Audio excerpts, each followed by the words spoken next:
Not so long ago, when someone had a mental disorder, they would be put in a mental institution or asylum, a place no different from jail, maybe even worse. What was even worse was a lot of people that they thought had mental disorders didn't.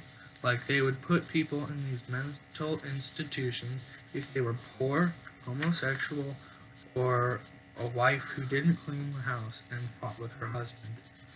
The first way mental disorders affect people with them is by people thinking that they can't do regular tasks, but actually, if they recover well, they can do more complex tasks. The second way is some people think that mental disorders are something to be ashamed of.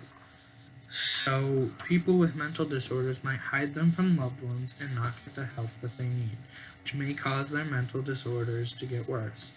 It can affect both because most people feel like it's their fault when a loved one develops a mental disorder, so they try and hide their loved ones, which may lead to them not getting the help that they need. Another way it affects them is people think that mental disordered people are violent. Although it is true, some are, most are not, and this creates prejudice.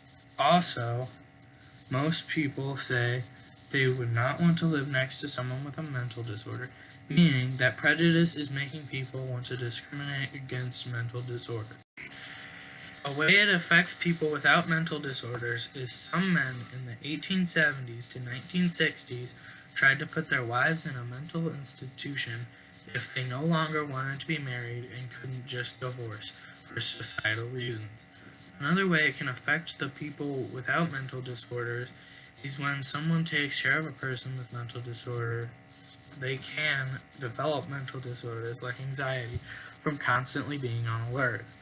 One cause of mental disorders can be genetics. If an adult with a mental disorder has children, it is likely to pass to their children and they develop a mental disorder. Another cause can be environmental, like abuse, substance abuse, low income, etc. Lastly, some diseases can cause mental disorders. My point is that people with mental disorders are treated badly and are met with harsh prejudice when all they need is help. And sometimes mental disorders are totally preventable or treatable because of the way people think about mental disorders, they sometimes go untreated and can get worse.